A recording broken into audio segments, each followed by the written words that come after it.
setup. Let me take this out. What you got to have, I'm gonna switch. I'm gonna switch cameras on here. Let's see where we at. Yeah, here.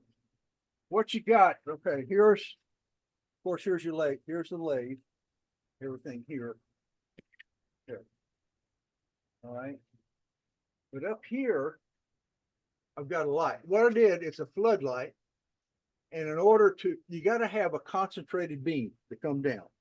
Otherwise, your shadow is just not very distinctive. So I took this, I got a piece of hardboard, and I drilled a 1/2-inch hole in it, such that I get a nice, bright, tight beam comes down on top.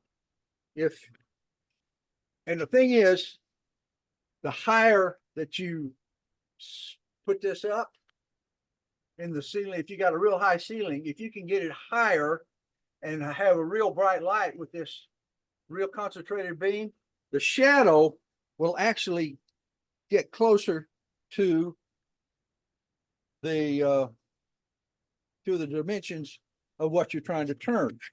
Let me show you, for demonstration purposes, let's just put this right back out right quick, just for demonstration purposes. Here, like this. Okay. Now, I'm going to turn this light off. Turn this light off. All right. Now, switch cameras.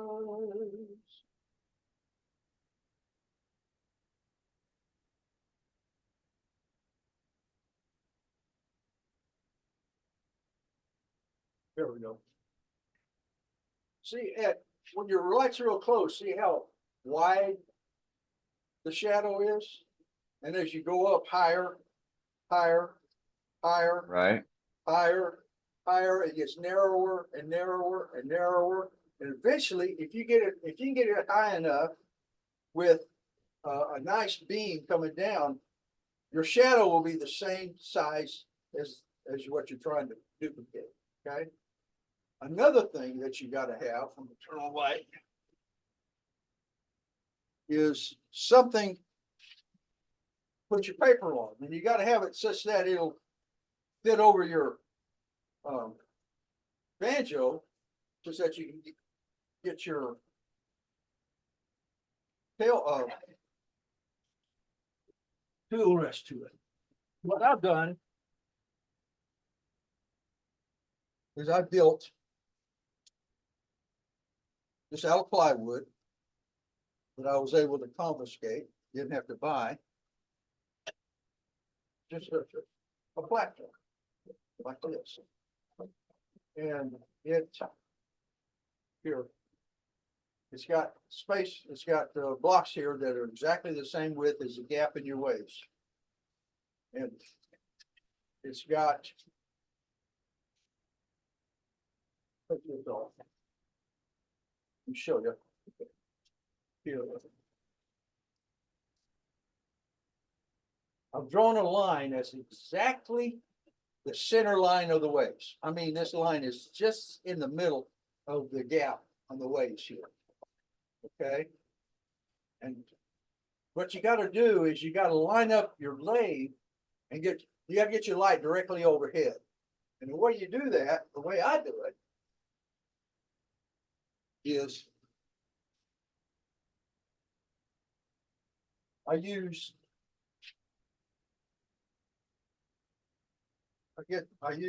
the light point here to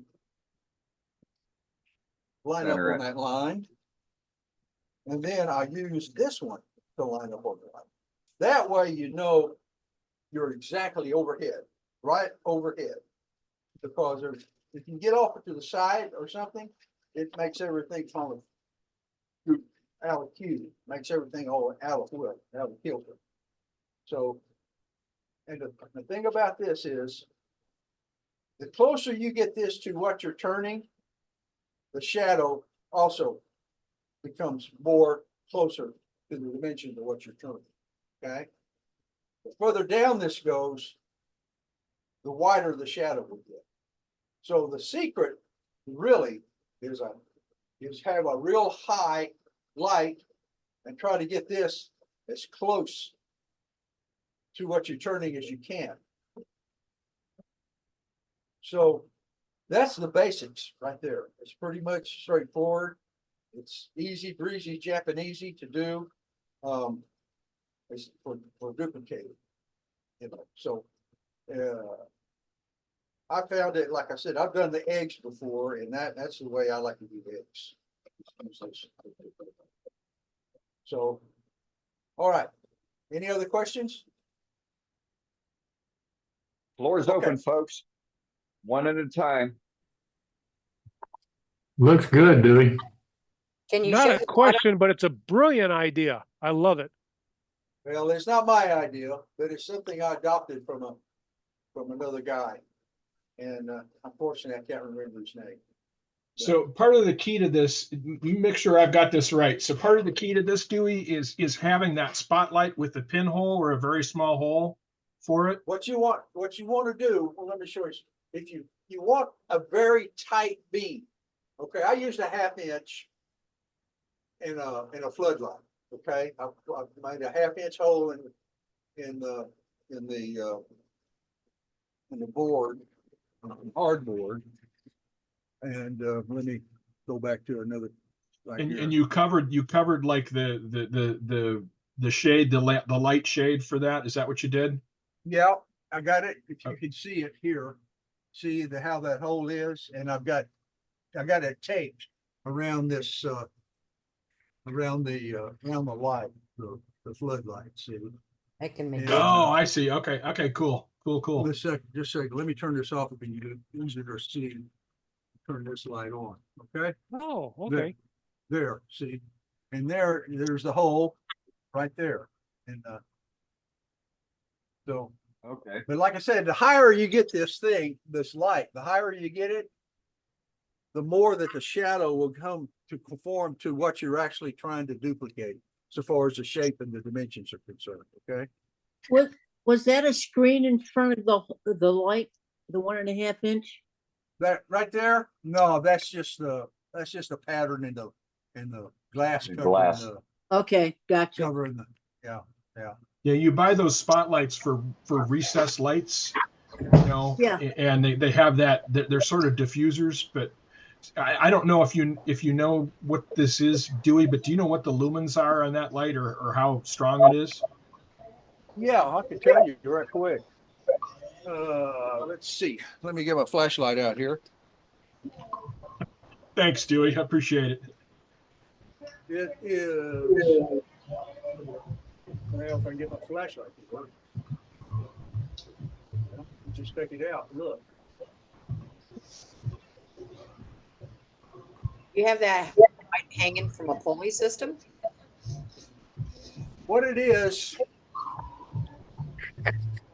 it's just plywood, and it's just a slide. It's just, let me turn this light out and turn this light on. Here. Yeah, you can buy those sockets, you guys, from like the hardware stores. They have them as shop lights. Oh, yeah. Well, this is something that I had left over from something else. You know, I scavenge and try to use stuff, but basically this is just some plywood that I've got, and you just slide it in and out.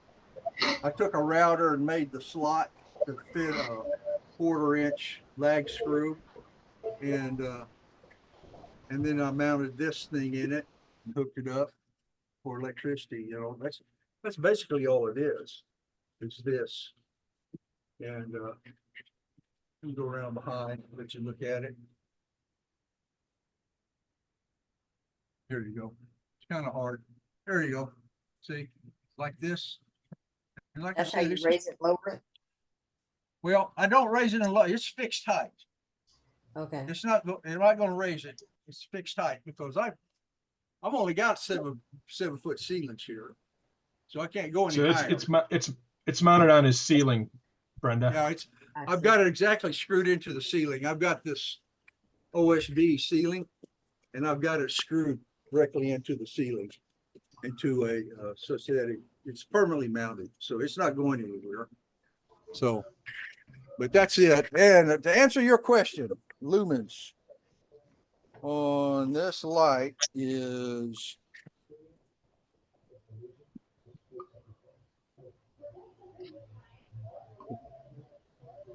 I'm getting old. I can't see what I used to.